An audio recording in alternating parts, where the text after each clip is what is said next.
الحمد لله وكفى وسلام على عباده الذين اصطفى أما بعد فأعوذ بالله من الشيطان الرجيم بسم الله الرحمن الرحيم يا أيها الذين آمنوا اتقوا الله حق تقاته ولا تموتن إلا وأنتم مسلمون وقال تبارك وتعالى يا أيها الذين آمنوا اتقوا الله وكونوا مع الصادقين وقال رسول الله صلى الله تعالى عليه وسلم من أحب سنتي فقد أحبني وفي رواية ومن أحبني كان معي في الجنة أو كما قال رسول الله صلى الله تعالى عليه وسلم صدق الله العظيم وصدق رسوله النبي الكريم ونحن على ذلك من الشاهدين والشاكرين দুনিয়াতে যত কাজবাজ আমরা করি সকল কাজের ক্ষেত্রে আমরা ভালো থেকে ভালো করার চেষ্টা করি। একটা ঘর বানাবো তো ভালো মতো বানানোর ফিকির করি,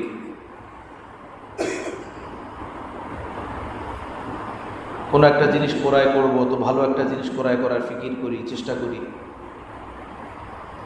একটা জামা বানাবো, একটা ভালো জামা ক্রয় করার চেষ্টা করি।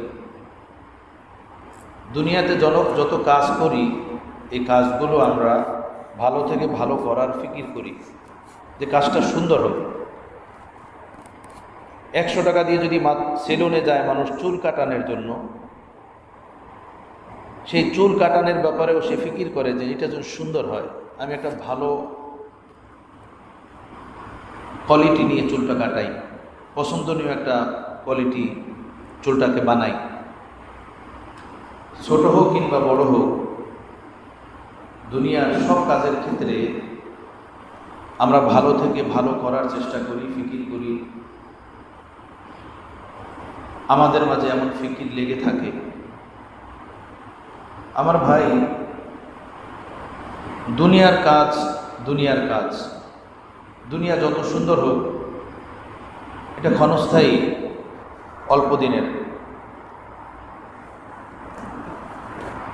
আখিরাত চিরস্থায়ী, কখনো শেষ হবে না, শুরু আছে শেষ নাই। সামুদ গোত্রের লোকেরা পাথরের পাহাড় কেটে তার মাঝে ঘর বানিয়ে থাকত। এক একজনের দেহ বডিও বড় উঁচু উঁচু ছিল, স্বাস্থ্যের ভিতরে শক্তিও ছিল প্রচুর। পাথরের পাহাড়ের মাঝে পাহাড় কেটে বিভিন্ন ডিজাইনে তারা ঘর বানাতো। নিজেদের পাহাড়ি মজবুত কিল্লাতে তাদের ঘর, দৈহিক শক্তি, সুস্থতা, আল্লাহর নিয়ামত, বহু জিনিস পাওয়ার পরে তারা আল্লাহর নাফরমানির ভিতরে লিপ্ত হলো, আল্লাহর অবাধ্যতায় লিপ্ত হলো। আল্লাহর নাফরমানি অবাধ্যতায় লিপ্ত হওয়ার পরে তাদেরকে শাস্তি দেওয়ার জন্য আল্লাহ পাক শুধু বাতাস পাঠিয়েছেন। বাতাস এসে কওমে সামুদের লোকেরা যে এলাকাতে বসবাস করত এমনভাবে তাদের উপরে আঘাত করছে যে বড় বড় গাছগাছালি কাটলে বা ভাঙলে চললে যেভাবে পড়ে থাকে, এইভাবে বাতাস তাদেরকে আছড়িয়ে আছড়িয়ে শেষ করে দিচ্ছে। খেজুর গাছের ডোম, বিভিন্ন গাছগাছালি কেটে যেভাবে রাস্তাঘাটে ফালিয়ে রাখা হয়, এভাবে তাদেরকে বাতাস আছড়িয়ে আছড়িয়ে হত্যা করছে, শেষ করছে। অথচ শক্তি ছিল অনেক, হেফাজত ছিল খুব সুন্দর। পাহাড়ের পাদদেশে, পাহাড়ের মাঝে পাহাড় কেটে তারা ঘর বানিয়ে থাকত। এই মজবুত কেল্লা, মজবুত ঘর বাড়ি তাদেরকে আল্লাহর আযাব থেকে রক্ষা করতে পারে নাই। আল্লাহ পাকের আযাব থেকে বাঁচাইতে পারে নাই, শেষ হয়ে গেছে। যুগে যুগে যে সকল মানুষরাই আল্লাহ পাকের হুকুম হাকাম ছেড়ে দিছে, আল্লাহ নাফরমানি করছে, আল্লাহ পাক তাদেরকে শাস্তি দিছেন। আল্লাহ পাকের নাজ নিয়ামত পেয়ে যারা আল্লাহকে ভুলে গেছেন, ওই নাজ নিয়ামতও তাদের কাছে স্থায়ী থাকে নাই, তারাও দুনিয়াতে স্থায়ী থাকে নাই। দুনিয়া যত সুন্দর হোক ক্ষণস্থায়ী, একটা নিয়ামত যত দামি হোক মূল্যবান হোক, ওইটা যদি হাতছাড়া হয়ে যাওয়ার আশঙ্কা থাকে তখন আর ওর সাথে দিল লাগে না, তৃপ্তি লাগে। দুনিয়া যত সুন্দর হোক, যত বেশি হোক, যত দামি হোক, ক্ষণস্থায়ী, কয়েকদিনের এখানে ঠিকানা।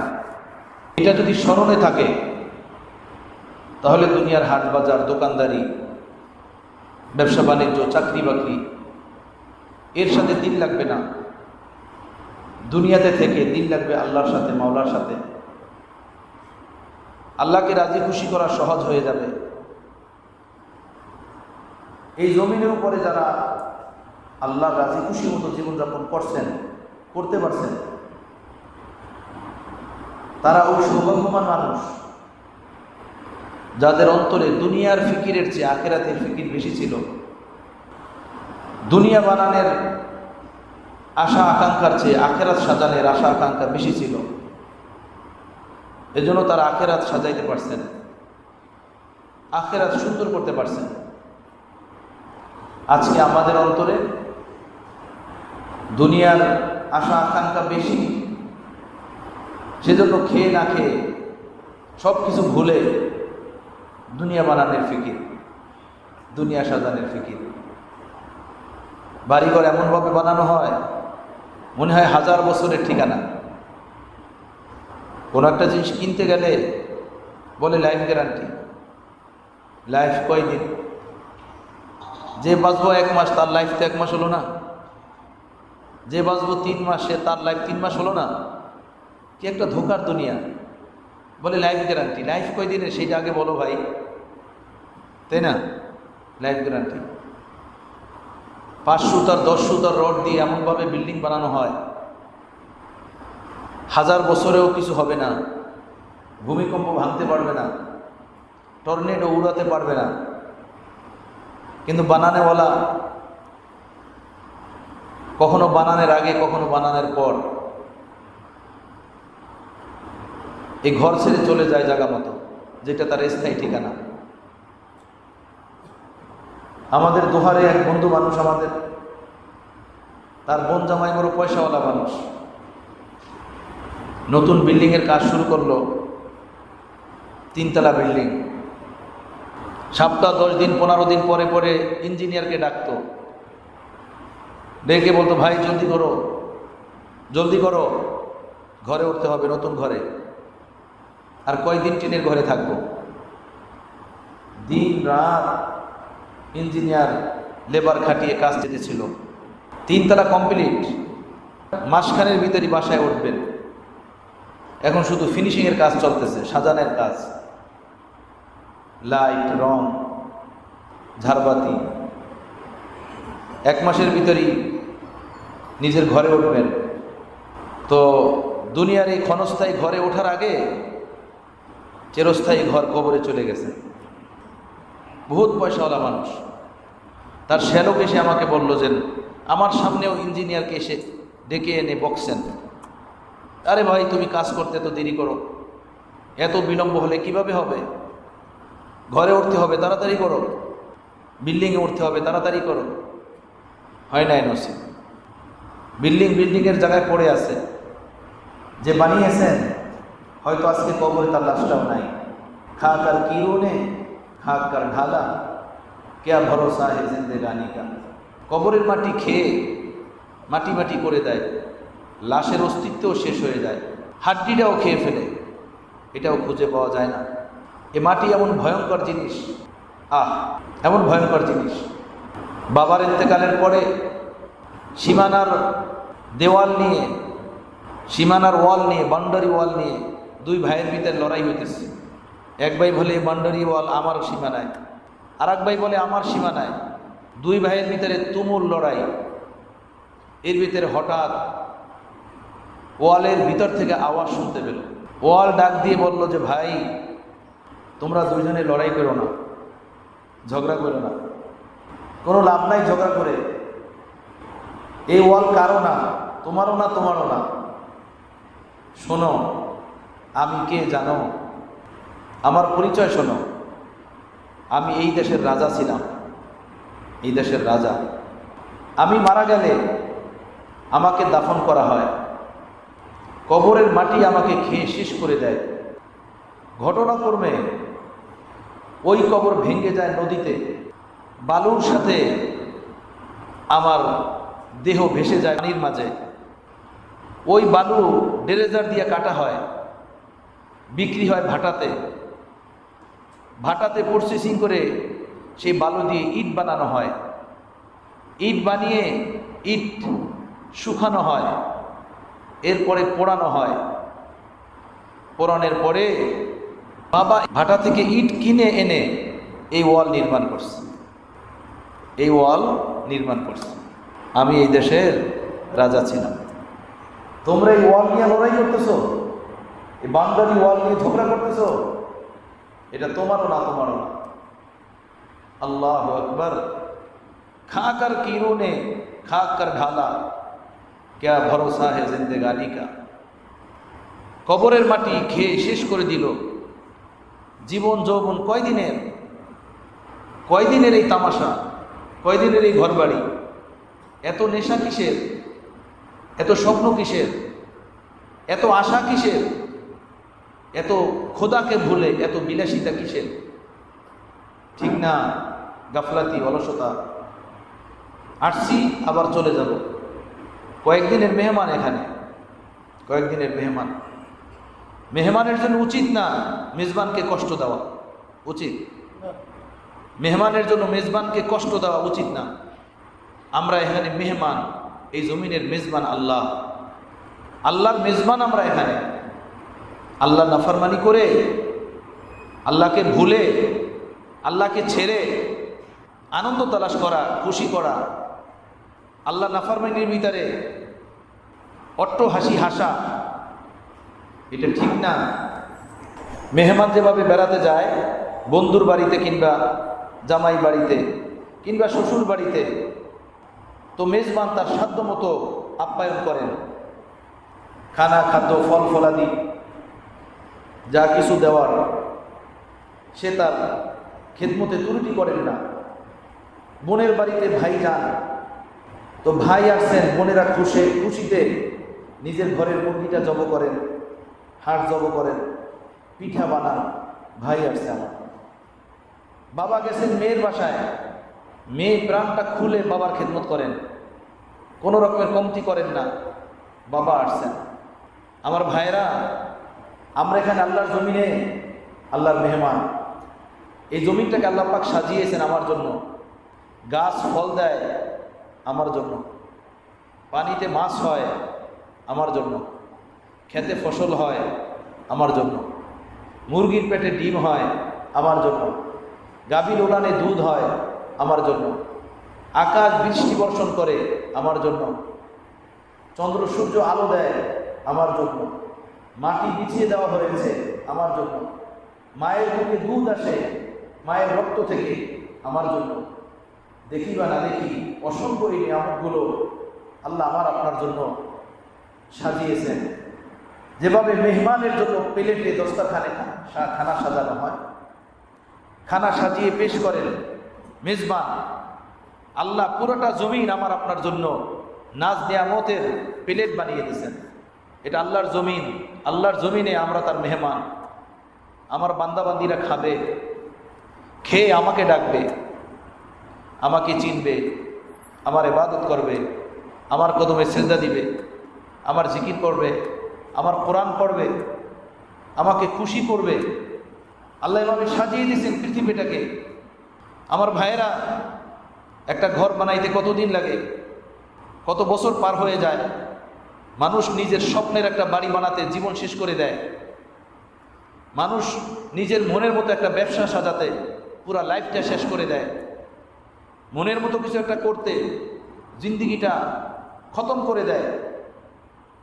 ছোট্ট একটা ঘর বানাইতে লাইফ শেষ, ছোট্ট একটা ব্যবসা দাঁড়া করাইতে বুড়া হয়ে যায়, জিন্দিগি ধুয়ে যায়।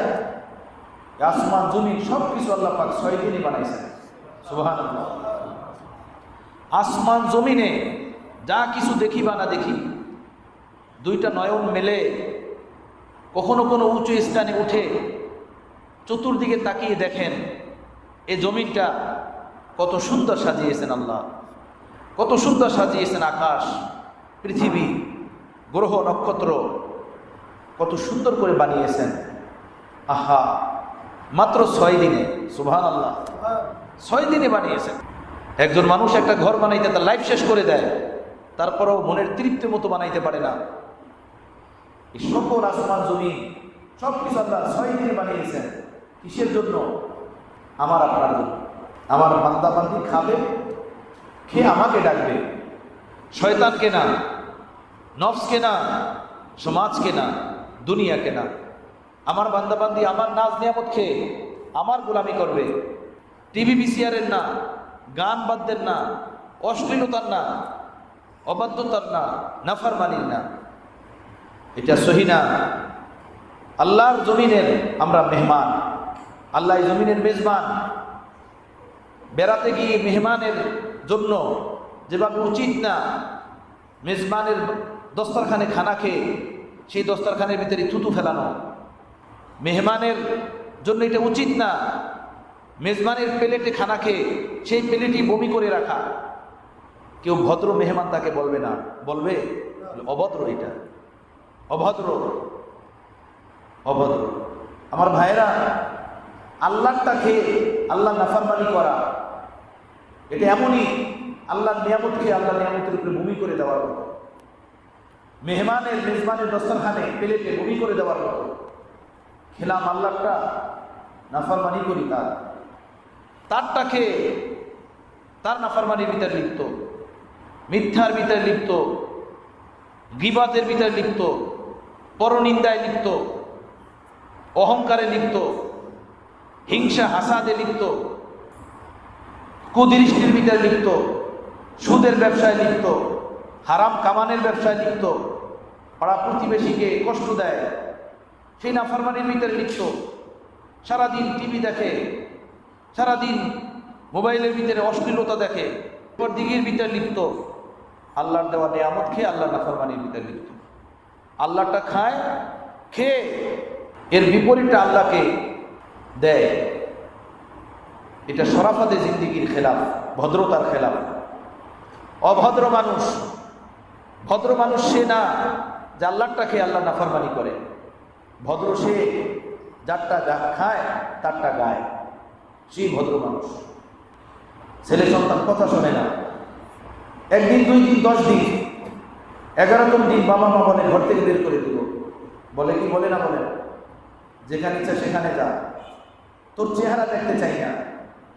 তুই যখন আমাদের কথাই শুনবি না, আমাদের কথাই মানবি না, আমাদের কথা মতো চলবি না, তোর চেহারা দেখতে চাই না, ঘর থেকে চলে যা। এমন কথা বাবা মা বলে কি বলে না? বলে বলে। জন্মদাতা বাবা মা 2 দিন 5 দিন 10 দিনের দিন ঘর থেকে বের করে দেওয়ার ধমক দেন। চেহারা দেখবেন না, এমন কথা বলেন।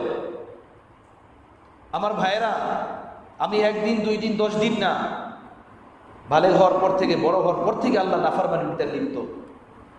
আজও আমার নামাজ ঠিক হয় নাই, আজও আমার মুখের দাড়িগুলো ঠিক হয় নাই, আজও আমার চরিত্র ঠিক হয় নাই, আমার ব্যবসা বাণিজ্য সুন্দর হয় নাই, আমার আচার আচরণ সুন্দর হয় নাই, আমার ভ্রাতৃত্ব বন্ধুত্ব সুন্দর হয় নাই।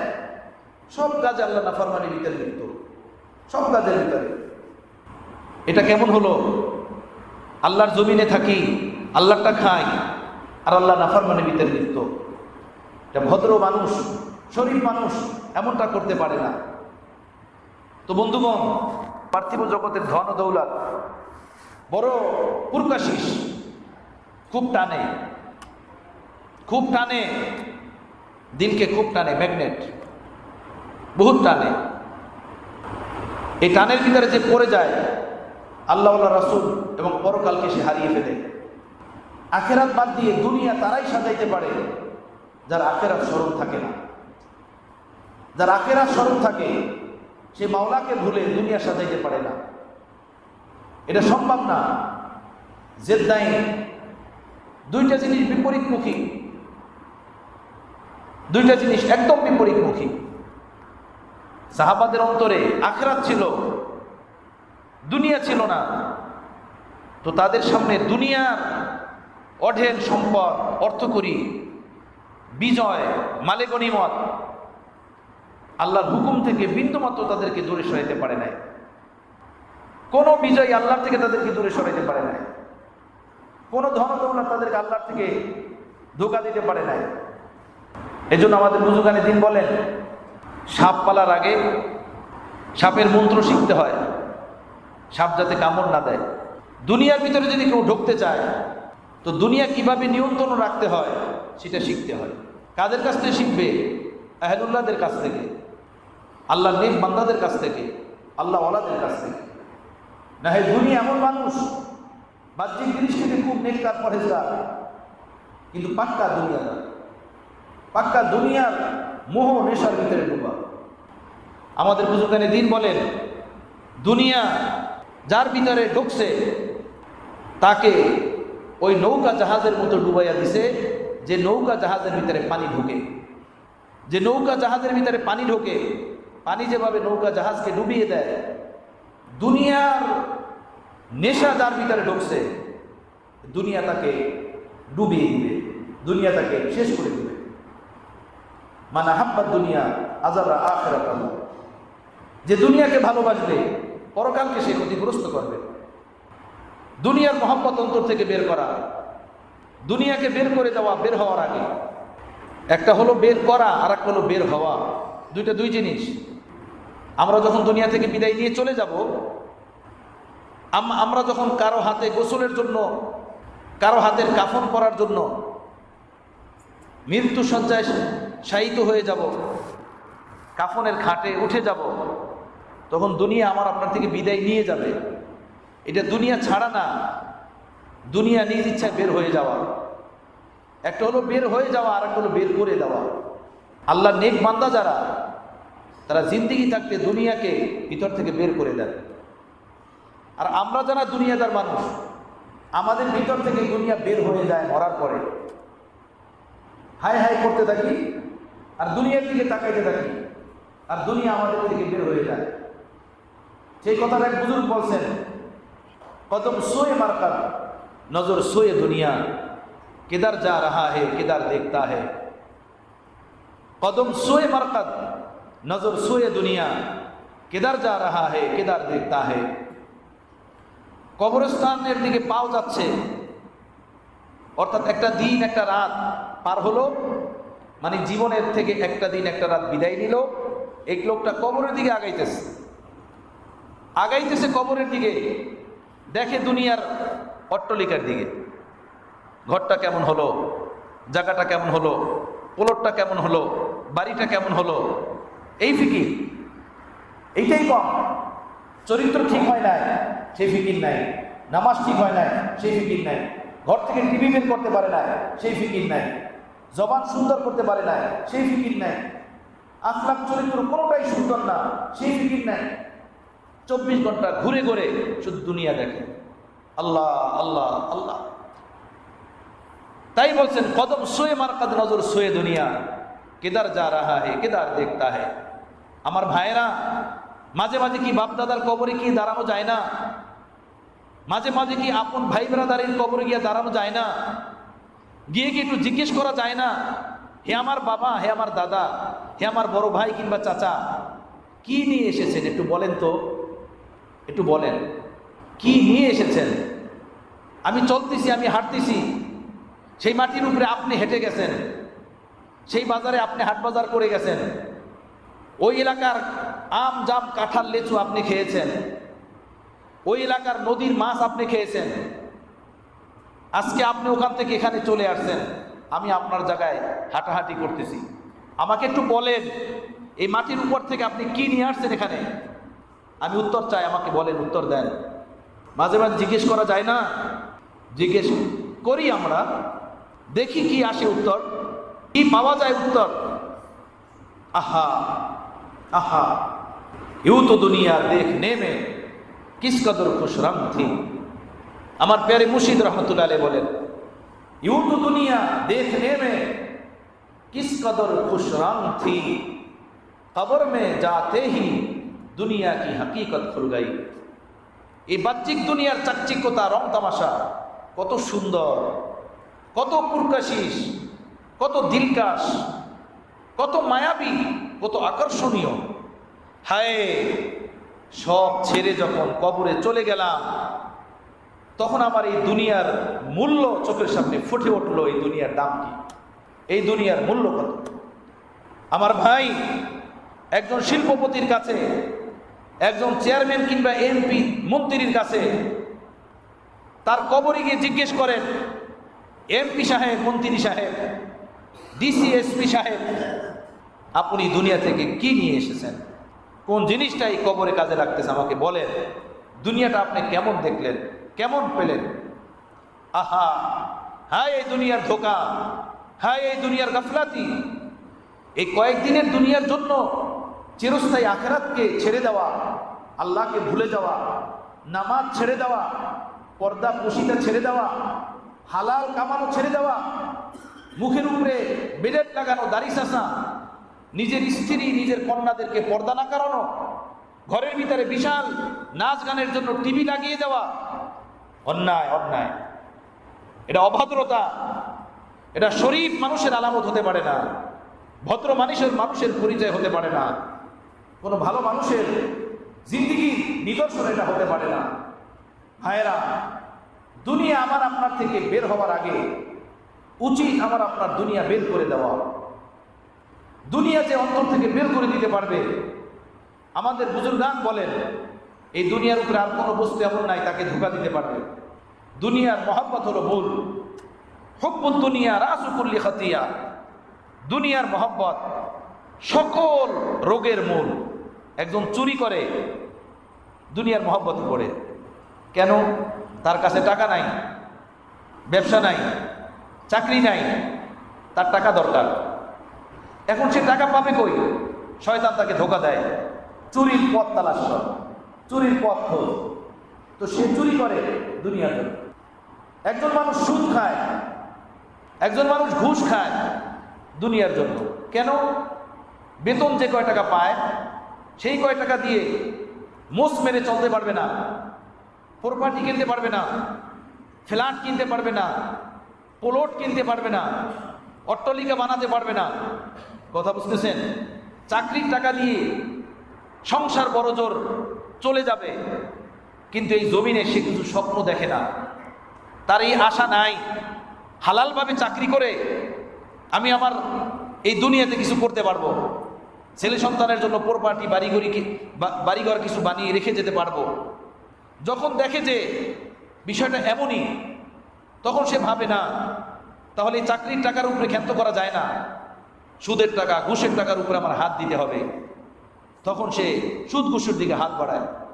একজন মানুষ নেশা করার জন্য ক্লাবে যায়, যৌবন চাহিদা পূরণের জন্য পাপের পথে হাঁটে। কিসের জন্য? সে দেখে যে আমার এই তাড়না, আমার এই প্রেরণা, আমার এই চাহাত, এটা পূরণ হওয়া দরকার। হালালভাবে পূরণ হয় না, এই রাস্তায় হাঁটলে পূরণ হবে। সে হারাম দিকে পাও বাড়ায়, হারাম দিকে কদম বাড়ায়, এরপরে সে নিজের হারাম চাহিদা পূরণ করে। দুনিয়াতে যত অন্যায় আছে, যত পাপ আছে, সমস্ত পাপের পিছনে দুনিয়ার মায়া, দুনিয়ার নেশা নিহিত, দুনিয়ার টান নিহিত। আহলুল্লাহদের সোহবত থেকে, সর্বোপরি নবীর সোহবত থেকে, সাহাবাদের অন্তর থেকে এই দুনিয়ায় বের হয়ে গেছিল। আল্লাহ নবী নিজের নুরানি সোহবতের মাধ্যমে, নুরানি নেক তাওয়াজ্জু এবং নেক নজরের মাধ্যমে সাহাবায়ে কেরামের অন্তর থেকে দুনিয়া বের করে দিয়েছিলেন। হ্যাঁ, তাদের অন্তরে দুনিয়া ছিল না, দুনিয়া ছিল না, তাদের হৃদয়ে দুনিয়া ছিল না। বাস এজন্য সারা দুনিয়ার উপরে আল্লাহ তাদেরকে বিজয় দান করছেন, ফাতাহ দান করছেন।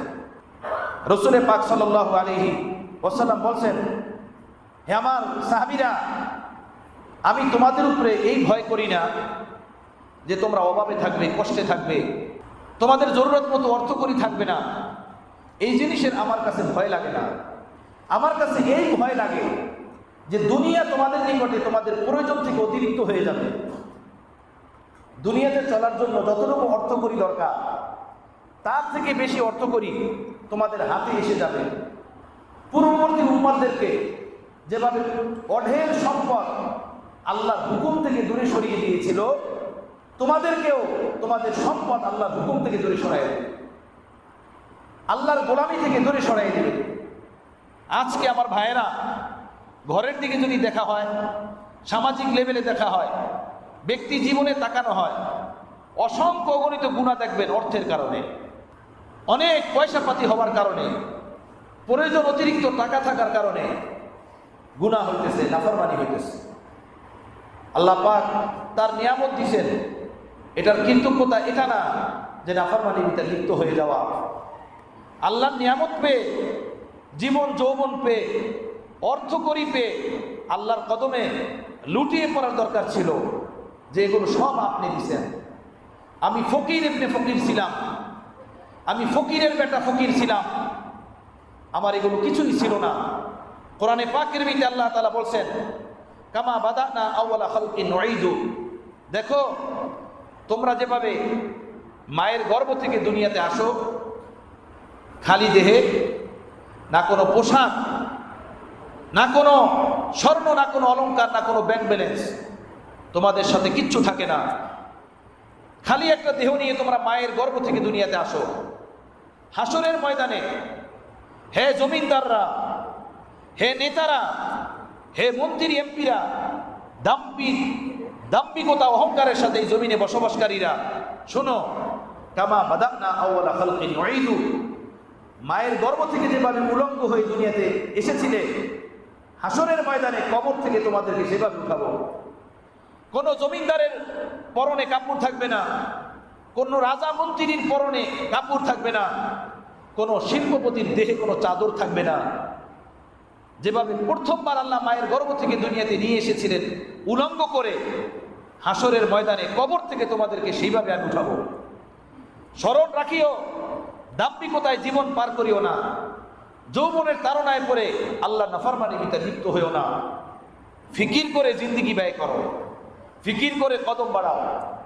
আমার ভাইয়েরা, জীবনের সব গুনাহ থেকে তওবা করা উচিত। দুনিয়ার মায়া সব গুনার মূল, দুনিয়ার মায়া অন্তর থেকে বের করা উচিত। দুনিয়ার মায়া এবং সব গুনাহ থেকে তওবা কিভাবে নসিব হবে? সহজ রাস্তা। মানুষ যেমন জিনিসের পাশে বসে তেমন জিনিসের প্রভাব তার দেহে লাগে। এসির সামনে বসলে এসির ঠান্ডা, পাংখার সামনে বসলে পাংখার বাতাস, আগুনের পাশে বসলে আগুনের গরম, খাল নদীর পাড়ে বসলে খাল নদীর সাথে মিশ্রিত ঠান্ডা পানি, ঠান্ডা পানির বাতাস। বৃষ্টি যখন পড়ে তখন বাতাস গায়ের সাথে লাগলে বোঝা যায় কোথাও বৃষ্টি হচ্ছে, বাতাসটা ঠান্ডা থাকে, শীতল থাকে। আমার ভাইয়েরা, পানির ভিতরে নামলে শরীর ভিজে যায়, আগুনের ভিতরে হাত দিলে পুড়ে যায়। প্রতিটা জিনিসের একটা স্বভাব আছে। গুনাহ থেকে তওবা করা, দুনিয়ার মায়া মহব্বত অন্তর থেকে বের করে দিয়ে আল্লাহর একজন খাঁটি বান্দা হয়ে এখানে জীবনযাপন করা এবং আল্লাহর খাঁটি বান্দা হয়ে আল্লাহর কাছে হাজিরি দেওয়ার জন্য দরকার।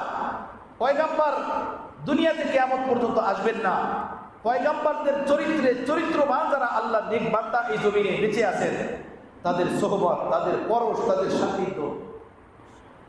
একজন মানুষ, গরিব মানুষ যখন একজন ধনী মানুষকে দেখে তখন সে ভাবে, আল্লাহ রে, কত টাকা পয়সা তার, কত দামি গাড়িতে চলে, কত সুন্দর তার দামি বাড়ি।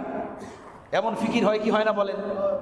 বাজারের একজন ছোট ব্যবসায়ী, ছোট্ট একটা দোকান, সেই যখন ওই বাজারে অন্য আরেকজন বড় ব্যবসায়ীকে দেখে বিশাল বড় দোকান, বিশাল বড় প্রপার্টি, তখন তার দিলে আসে যে আমার ছোট্ট একটা দোকান, দেখছো ভাই ওনার কত বড় একটা দোকান, এরকম একটা দোকান যদি আমারও হতো কত ভালো লাগতো। এভাবে দুনিয়া দেখে, যেভাবে দুনিয়ার ফিকির তৈরি হয় ভিতরে, দুনিয়া বানানোর জজবা আসে ভিতরে। আল্লাহর নেক বান্দা যারা এই জমিনে, আল্লাহর পুত পবিত্র আউলিয়া উল্লাহ যেনারা এই জমিনে, তাদের কাছে গেলে, তাদের কথা শুনলে, তাদের সোহবত উঠাইলে আমার অন্তরে ঈমানের জজবা বাড়বে, আমলের আশা পয়দা হবে, আখিরাতের ফিকির পয়দা হবে, জান্নাতের তামান্না পয়দা হবে, জাহান্নামের ভয় পয়দা হবে, আল্লাহর খুশি মতো জীবন বানানোর সাজানের এক চেতনা প্রেরণা অন্তর ভিতরে জাগবে। এজন্য কোরআনে পাকের ভিতরে আল্লাহ বলছেন, ইয়া আইয়ুহাল্লাযীনা আমানুত্তাকুল্লাহ ওয়া কুনু মা'আস সাদিকিন, হে ঈমানদারগণ, যারা আমাকে ভালোবাসো, মহব্বত করো, আমাকে যারা বিশ্বাস করো, আমার খুশি মতো যারা জীবনযাপন করতে চাও, আমি তোমাদেরকে বলি, আমি আল্লাহকে ভয় করে চলো, গুনাহ ছাড়ো, পাপ ছাড়ো, নাফরমানি ছাড়ো, আমার হুকুম মতো জীবনযাপন করো।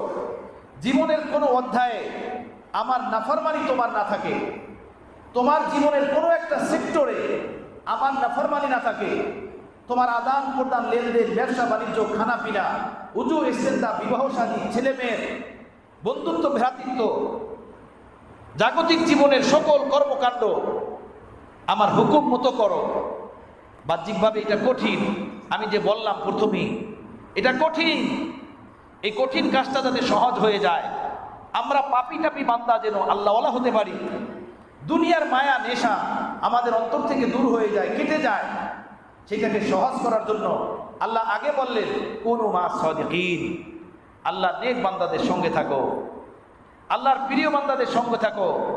আল্লাহর যারা প্রিয় বান্দা, নুরানি মানুষ, সেজদাওয়ালা, জিকিরওয়ালা, কোরআনওয়ালা, পর্দাওয়ালা, সততাওয়ালা, তহারাতওয়ালা, পাকদামানওয়ালা, ইফফত ইসমাতওয়ালা, এমন বান্দাদের সাথে থাকো যাদের ঈমান ইসলাম বড় নুরানি, যাদের তাকওয়া তাহারাত বড় পাহাড়ের মতো মজবুত শক্ত, তাদের সাথে থাকো।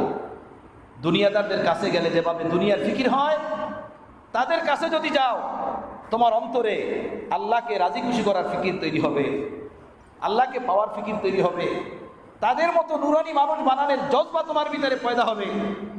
বিড়িখোরদের সাথে চললে তুমি বিড়ি খাবা, আল্লাহওয়ালাদের সাথে চললে আল্লাহওয়ালাদের ঈমানের খুশবু পাবা, আল্লাহওয়ালাদের ঈমানের ঘেরান পাবা। তাদের সাথে চলো, তাদের সাথে থাকো। আমার ভাইয়েরা, দুনিয়া বহুত ভয়ঙ্কর জিনিস, এত সহজ না। এর মোহ, এর নেশা কেটে ওঠা, এর থেকে বেঁচে চলা এত সহজ না। এক একজনের নেশা এক এক রকমের। কারো নেশা মদ খাওয়ার, কারো নেশা জুয়া খেলার, কারো নেশা তাস খেলার, কারো নেশা ইয়াবা খাওয়ার, কারো নেশা দোকানদারি করে মাল কামানের, কারো নেশা চুরি করার, কারো নেশা জেনা করার, কারো নেশা মিথ্যা বলার, কারো নেশা মানুষকে ঠগানের, কারো নেশা ওজনে কম দেওয়ার, কারো নেশা ভাই বোনের হক মারার, কারো নেশা জীবন যৌবনকে রাতের আধারে কিংবা প্রকাশ্যে অপ্রকাশ্যে বরবাদ করার। এই দুনিয়াতে সব মানুষ এক চরিত্রের হয় না। এক একজনের লায়লা এক এক রকমের, এক একজনের গায়রুল্লাহ এক এক রকমের। সবাই কিন্তু এক রকমের গুনাহ করে না, সব মানুষ কিন্তু এক রকমের পাপ করে না। যে মানুষ যেই পাপের ভিতরে লিপ্ত, তাকে সেই পাপ থেকে তওবা করে আল্লাহওয়ালা হওয়া সকলের ঈমানের দায়িত্ব, কর্তব্য। সকলের ঈমানের দায়িত্ব, কর্তব্য। আহলুল্লাহগণ যেহেতু জামিয়া আনোয়ারাতের হামেল হন, হাজারো ন্যাকের এবং গুণের অধিকারী হন, আল্লাহ নেক বান্দাদের কাছে যে মানুষই যান, যে শ্রেণীর মানুষই যান, তারা রুহের খোরাক পান। তাদের অন্তরে আনোয়ারাতের পাহাড় থাকে, আনোয়ারাতের আজিমুস শান দৌলত তাদের অন্তরে থাকে। তাদের সাথে যারা ওঠেন বসেন, তারা ঈমানের সকল প্রকারের ঘেরান পেয়ে খাঁটি মুসলমান হয়ে যান, মুমিন হয়ে যান। আল্লাহ তাআলা আমাদেরকে বুঝ দান করেন।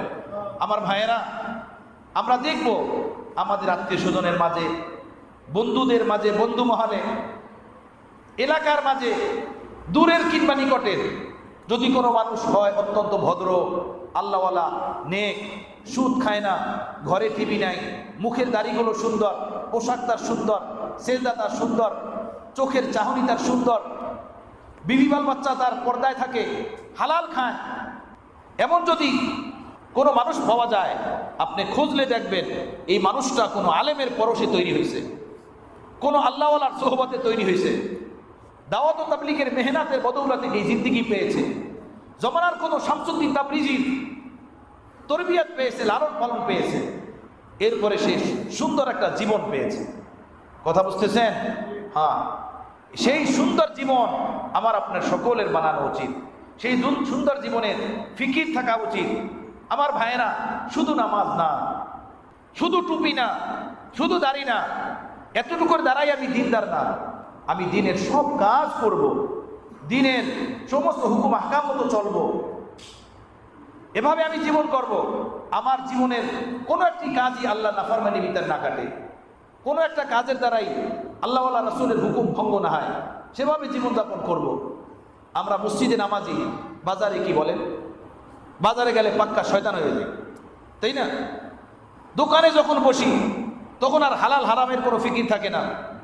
বন্ধুদের সাথে যখন বসি তখন সততা পাকদামানির কোনো ফিকির থাকে না। যৌবন তাড়নার কোনো পাপ যখন সামনে আসে তখন ওই যৌবন তাড়নার পাপ কাজ এর চাহিদা পূরণ করার জন্য কদম বাড়াই, হাত বাড়াই, তখন আর আল্লাহ ওয়ালা রাসূলের কথা, পরকালের কথা মনে পড়ে না। আমরা শুধু নামাজি মসজিদে, আমরা শুধু দিনদার বাইতুল্লাহ, আমরা আল্লাহ ওয়ালা রমজান মাসের রোজার দিনে, বাকি 24 ঘন্টার হায়াতে আমাদের পোশাক পরিচ্ছেদে ইসলাম নাই, দিন নাই, ব্যবসা বাণিজ্যে ইসলাম নাই, দিন নাই, বিবাহ শাদীর ভিতরে ইসলাম নাই, দিন নাই, ব্যবসা বাণিজ্য আদান প্রদানের ভিতরে দিন নাই, ইসলাম নাই। এগুলো আমরা বুঝিও না, এগুলো বোঝার ফিকিরও আমাদের ভিতরে নাই। শুধু মনে করি আমরা নামাজ পড়ি, আমরা তো দিনদার মানুষ, আমরা মসজিদ বানাইছি লক্ষ লক্ষ টাকা খরচ করে, আমরা তো বড় ভালো মানুষ, আমরা গরিবকে খানা পিনা খাওয়াই, আমরা তো বড় দরদি মানুষ। আমার ভাই, নিঃসন্দেহে নামাজ পড়া ইবাদত, নিঃসন্দেহে মসজিদ বানানো ইবাদত, নিঃসন্দেহে গরিবকে খাওয়ানো ইবাদত, এগুলো সওয়াবের কাজ, কোনো সন্দেহ নাই। কিন্তু দিন তো শুধু এতটুকুর নাম না, ইসলাম তো শুধু এতটুকুর নাম না। ইসলাম তো আমার পায়ের আঙ্গুল থেকে নিয়ে মাথার চুল পর্যন্ত প্রতিটা অঙ্গ প্রত্যঙ্গে থাকতে হবে। আমার কথাবার্তা, আচার আচরণ, ব্যবসা বাণিজ্য, বিবাহ শাদী, লেনদেন, ভালোবাসা, মহব্বত, সকল জিনিসের ভিতরে ইসলাম থাকতে হবে। তখনই তো আমি মুসলমান, তখনই তো আমি পাক্কা দিনদার।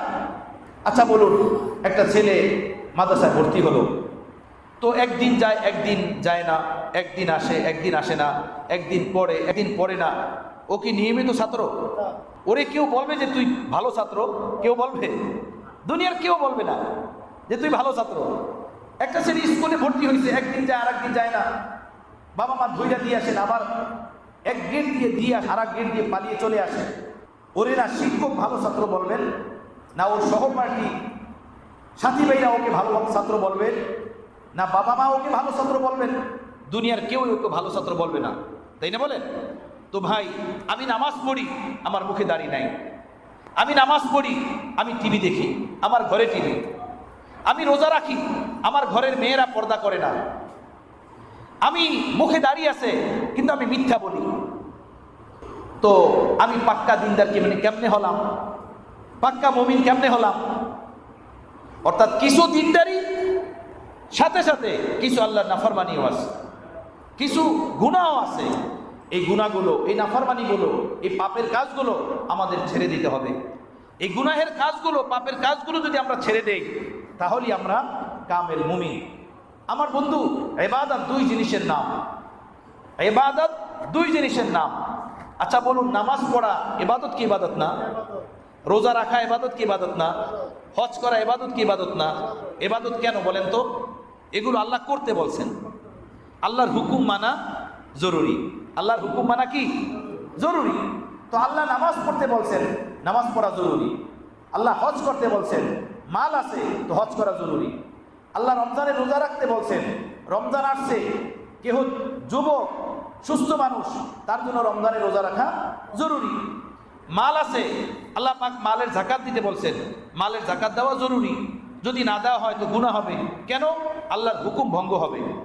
আমার বন্ধুগণ, আমার মুসলমান ভাইয়েরা, আমার বৃদ্ধ বাবারা, আমার যুবক সাথীরা, যেভাবে নামাজ আল্লাহর হুকুম পড়তে হবে, না হলে আল্লাহ নারাজ হবেন। রমজানের রোজা রাখতে হবে, আল্লাহর হুকুম, যদি না রাখা না হয় তো আল্লাহ নারাজ হবেন। মালের যাকাত দিতে হবে, কেন? আল্লাহর হুকুম।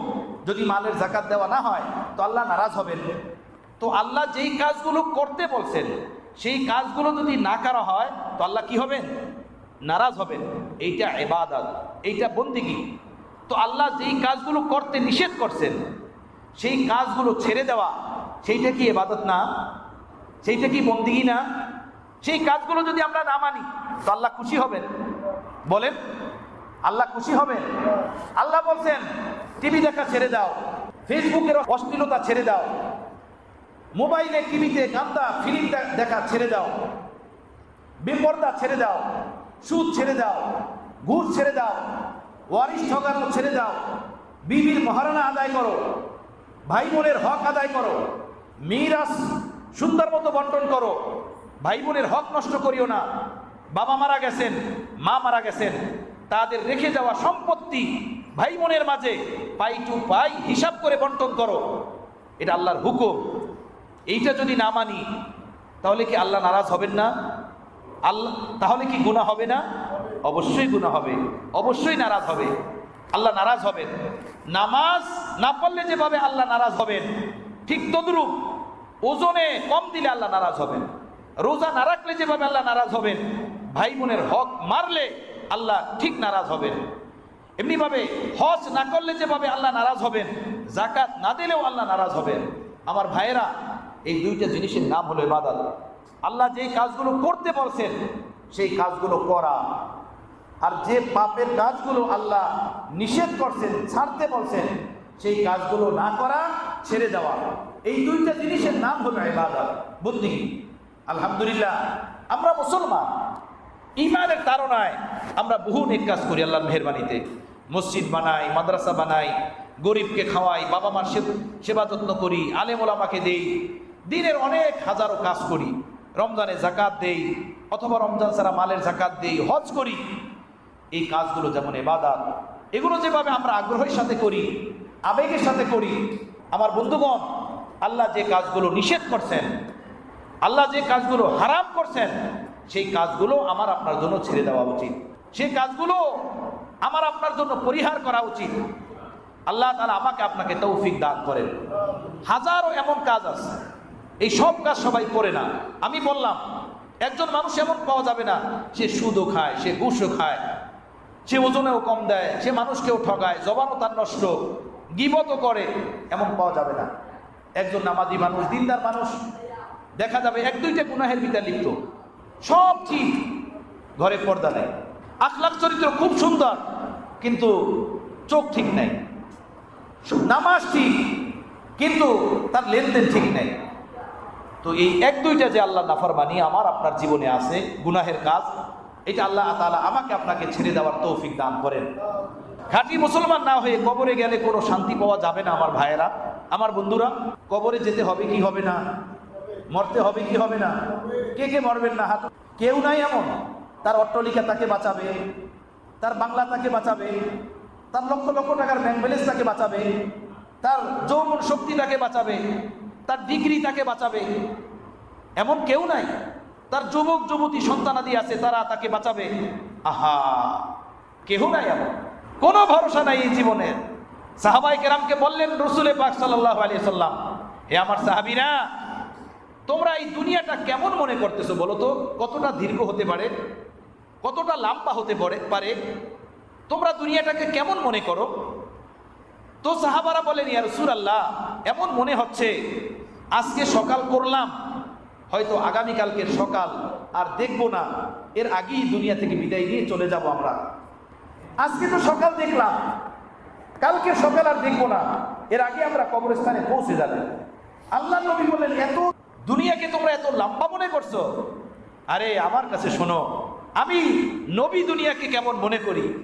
আমি তো মনে করি এই নামাজ পড়তেছি, ডান দিকে সালাম ফিরালাম আর বাম দিকে সালাম ফিরানোর সুযোগ পাবো না, বাস। এর আগেই দুনিয়া থেকে বিদায় নিতে হবে, এর আগেই বিদায় ঘন্টা বেজে যাবে, এর আগেই মসজিদের মাইকে এলান শুরু হয়ে যাবে। আমি তো দুনিয়াকে এমন মনে করি। আমার ভাইয়েরা, আমার বন্ধুগণ, আচ্ছা বলুন তো, যে মানুষটা এই যে মনে করবে যে ডান দিকে সালাম ফিরালাম, বাম দিকে সালাম ফিরাতে পারবো না, একটা কদম দিলাম আরেকটা কদম দিতে পারবো না। এই দুনিয়া এমন, সেই মানুষ কি কাউকে ঠকাতে পারে? সেই মানুষ কি চুরি করতে পারে? সেই মানুষ কি নেশা করতে পারে? সেই মানুষ দাড়িতে ব্লেড লাগাতে পারে? সেই মানুষ ঘরে টিভি রাখতে পারে? সেই মানুষ বাবা মাকে কষ্ট দিতে পারে? সেই মানুষ আপনজনের হক মারতে পারে? কখনো পারবে না, কখনো পারবে না। আমরা যে এই গুনাহের ভিতরে লিপ্ত, এই পাপের ভিতরে লিপ্ত, এই জন্য যে দুনিয়াকে আমরা বিশাল দেখতেছি, এক রাজত্ব, এক অট্টালিকা, এক স্বপ্ন বিশাল দেখতেছি। কে তোমাকে বলছে বিশাল দেখতে? কেন দেখো এই দুনিয়া? আল্লাহ নবী বলছেন, ইয়াকুলু ইবনে আদম মালি মালি, আদম সন্তানের শুধু আওয়াজ আমার মাল, আমার বাড়ি, আমার অট্টালিকা, আমার জায়গা, আমার বিল্ডিং, আমার প্রপার্টি, আমার ব্যবসা। যেভাবে মানুষজন সামাজিক জীবনে এই কথা বলতে থাকেন, ভাবতে থাকেন, মানুষের শুধু ভাষা আমার মাল, আমার টাকা। আল্লাহ নবী বলেন, শোনো, তোমার মাল কি আমার মুখে শোনো, আমি নবীর মুখে শোনো। আমি নবীকে মানো কি মানো না, বিশ্বাস করো কি করো না, আমার মুখে শোনো তোমার মাল কি।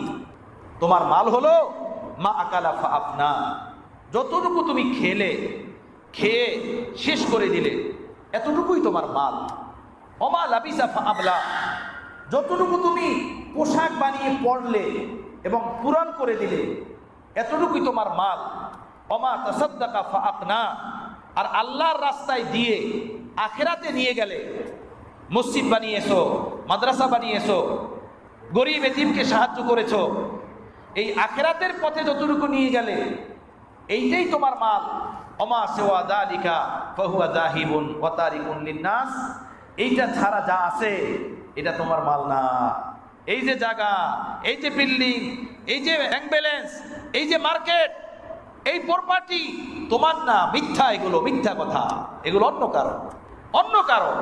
তোমার মাল যতটুকু তুমি খেলে, যতটুকু তুমি পোশাক বানিয়ে পরিধান করলে, আর আল্লাহর রাস্তায় দিয়ে আল্লাহর রাস্তায় পরকালে নিয়ে গেলে, এতটুকুই তোমার মাল।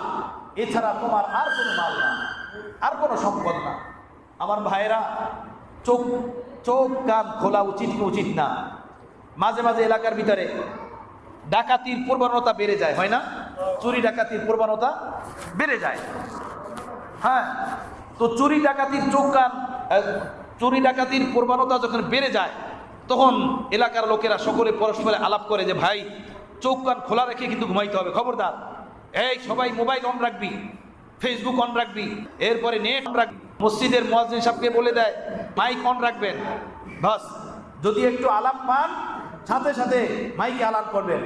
আর বন্ধুরা কেউ আলাপ পাইলে বাস সাথে সাথে একে অপরকে ফোন দিবেন, লাইভে জানাইয়া দিবেন, চোখ কান খোলা রেখে ঘুমাইবেন, খবরদার।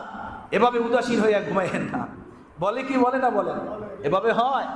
আমার ভাইয়েরা, এই দুনিয়া চোখ কান খোলা রেখে এখানে চলা উচিত আখিরাতের জন্য। হায়, এই কয়দিনের দুনিয়া, কয়দিনের এই দুনিয়া, কয়দিনের জন্য এসেছি। হযরতে নূহ আলাইহিস সালাম 950 বছর এই দুনিয়াতে বেঁচে ছিলেন। 950 বছর, সুবহানাল্লাহ, কত লম্বা সময় না বলেন? ওনার ইন্তেকালের পরে আল্লাহ ওনাকে জিজ্ঞেস করছেন, নূহ, লম্বা একটা হায়াত তোমাকে দিয়েছিলাম, দীর্ঘ একটা জীবন তোমাকে দিয়েছিলাম, বলো তো তুমি এই দীর্ঘ সময়ে আমার এই দুনিয়াটাকে কেমন দেখেছো? হযরত নূহ আলাইহিস সালাম বলেন, আল্লাহ, এত ছোট্ট একটা জীবন কি আর দেখিছি আপনাকে বলি? আমার কাছে মনে হলো এমন একটা ঘরের সামনের দরজা দিয়ে আমি ঢুকলাম আর বরাবর পিছনের দরজা দিয়ে বের হয়ে গেলাম। আমার কাছে দুনিয়াটা এমন লাগলো, সামনের গেট দিয়ে ঢুকেছি, পিছনের দরজা দিয়ে বের হয়ে গেছে। দুনিয়াটা আমার কাছে এমন লাগলো। বলুন তো, আমরা যারা এখানে বসে আছি, বাল্যকালের কত ঘটনা আজও চোখে ভাসে। ওই মাঠে খেলেছি, দৌড়াদৌড়ি করেছি, স্কুলে মাদ্রাসায় গিয়েছি, কত দুষ্টামি করেছি, আল্লাহু আকবার, চোখে আজও ভাসে। কিন্তু অথচ মুখের দাড়ি পেকে গেছে, যৌবন শক্তি শেষ হয়ে গিয়েছে, নানা হয়ে গিয়েছি, দাদা হয়ে গেছি, অথবা মেয়ে বিবাহ দিয়েছি, ঘরে পুত্রবধূরা আছে। কিভাবে জিন্দেগি শেষ হয়ে গেল, কিভাবে আমরা কবর পারে আগাচ্ছি। এই দুনিয়ার জন্য এত মায়া কান্না কেন ভাই? এত স্বপ্ন কেন? দুনিয়াকে সংক্ষিপ্ত আকারে দেখতে হয়, লম্বা করে না, লম্বা করে না। লম্বা করে দেখলে মার খেয়ে যাব। এই দুনিয়া আমাকে আপনাকে ধোঁকা দিবে, এই দুনিয়া আমাকে আপনাকে আখিরাত থেকে বঞ্চিত করে দিবে, আল্লাহর বন্দেগী থেকে সরিয়ে দিবে। দুনিয়াকে লম্বা করে দেখতে নাই, হ্যাঁ, দুনিয়াকে ছোট করে দেখে আখিরাতের জন্য নিজেদেরকে প্রস্তুত করা, ইবাদতের জন্য প্রস্তুত করা, নামাজ রোজা জীবন চরিত্রকে সুন্দর করে নেওয়া। আমার মুসলমান ভাইরা, এই কথাগুলো আমার আপনার সকলের জন্য জরুরি। শুধু নামাজ পড়ার দ্বারা দিনদার না, শুধু নামাজ পড়ি তাই না, আমার আপাদমস্তক যেন আল্লাহর হুকুমে ডুবা থাকে। আমার জিন্দেগির প্রতিটা পরত পরত বিন্দু বিন্দু যেন আল্লাহর গোলামিতে ডুবা থাকে।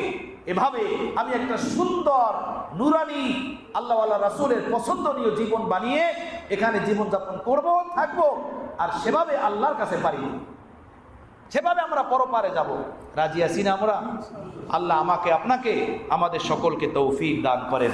ওয়া আখিরু দাওয়ানা আনিল হামদুলিল্লাহি রাব্বিল আলামিন। আলহামদুলিল্লাহি রাব্বিল আলামিন ওয়াসসালাতু ওয়াসসালামু আলা সাইয়্যিদিল মুরসালিন ওয়া আলা আলিহি ওয়া আসহাবিহি আজমাইন। রব্বানা যালামনা আনফুসানা ওয়া ইল্লাম তাগফির লানা ওয়া তারহামনা লানাকুনান্না মিনাল খাসিরিন। রব্বানা হাব লানা মিন আজওয়াজিনা ওয়া যুররিয়াতিনা কুররাতা আয়ুন ওয়াজআলনা লিল মুত্তাকিনা ইমামা। اللهم حبب إلينا الإيمان وزينه في قلوبنا وكره إلينا الكفر والفسوق والعصيان.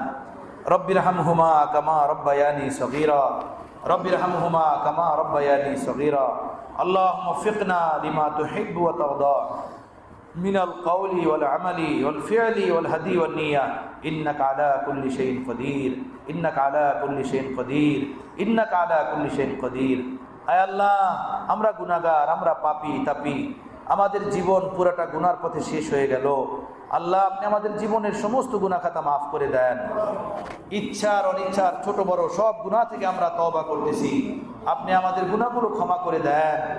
আমাদের আমল নামাকে পাক সাফ করে দেন, আমাদের আমল নামাকে নুরানি বানিয়ে দেন, সকল গুনাহগুলো আমাদের আমল নামা থেকে মিটিয়ে দেন। আল্লাহ, আপনার হুকুম আহকাম মতো জীবন দান করেন, নুরানি পবিত্র সুন্দর জীবন আপনি আমাদেরকে নসিব করেন। আমাদের যার জীবনে যে নাফরমানি আছে, আপনার অবাধ্যতা আছে, গুনাহ আছে, আল্লাহ আমাদের সকলকে সেই নাফরমানি, সেই গুনাহ থেকে শতভাগ বেঁচে থাকার, তওবা করার তৌফিক নসিব করে দেন। আয় আল্লাহ, আপনার হুকুম মতো রসুল পাক সাল্লাল্লাহু আলাইহি ওয়াসাল্লামের তরিকা মতো জীবনযাপনের তৌফিক দান করেন। আল্লাহ, প্রতিটা কাজ কোরআন সুন্নাহের তালিম মতো, তরবিয়ত মতো করার তৌফিক নসিব করে দেন। আমাদের মধ্যে যারা অসুস্থ সুস্থ করে দেন, যারা অভাবী লোক তাদের অভাব দূর করে দেন, যার যে পেরেশানি আছে পেরেশানি দূর করে দেন, ঋণগ্রস্ত মানুষের ঋণ আদায়ের ব্যবস্থা করে দেন। আমাদের আপনজন প্রিয়জন, মা বাবা, দাদা দাদি, নানা নানি, ছেলে সন্তান, আত্মীয় স্বজন, পাড়া প্রতিবেশী কবরবাসী হয়ে গেছেন, আল্লাহ তাদের সকলকে আপনি মাফ করে দেন। তাদের সকলের কবরে কবরে আল্লাহ জান্নাতের বিছানা বিছিয়ে দেন। আমাদের এই দ্বীনি আলোচনা, দ্বীনি মজলিস, দ্বীনি কথাবার্তার সওয়াব তাদের কবরে পৌঁছে দেন। আয় আল্লাহ, এই মসজিদ আপনি কবুল করে নেন। এই আজিমুস শান বিশাল মসজিদ, এর জন্য যারা জায়গা দিয়েছেন, অর্থ করে দিয়েছেন, টাকা পয়সা দিয়ে এত সুন্দর মসজিদ বানিয়েছেন, আল্লাহ তাদের এই দান আপনি কবুল করে নেন। উত্তম বদলা আপনি তাদেরকে দান করেন। তাদের আপনজন প্রিয়জন যারা দুনিয়া থেকে বিদায় নিয়ে কবরে চলে গেছেন, আল্লাহ তাদের সকলকে মাফ করে দেন। আল্লাহ, কবরে শান্তির বিছানা বিছিয়ে দেন, ভুল ত্রুটি ক্ষমা করে দেন। এই অত্র এলাকায় যত মুর্দিগান আছে সব মুর্দিগানকে মাফ করে দেন। আল্লাহ, এই অত্র এলাকায় যত বাড়িঘর আছে প্রতিটা ঘর বাড়ির সদস্যদেরকে আপনি নামাজি বানিয়ে দেন। সকল ছেলে মেয়ে নারী পুরুষ সকলকে আপনি নামাজি বানান, দিনদার বানান। ঘর থেকে টিভি ভিসিআর গান বাদ্য দূর করার তৌফিক দান করেন। নজরের জবানের হেফাজত করার তৌফিক দান করেন।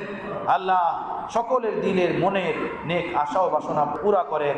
আমাদের দোয়া মোনাজাত রসুল পাক সাল্লাল্লাহু আলাইহি ওয়াসাল্লাম উসিলায় কবুল ফরমান। ওয়াসাল্লাল্লাহু তাআলা আলা খায়রি খালকিহি মুহাম্মাদিন ওয়া আলিহি ওয়া আসহাবিহি আজমাইন।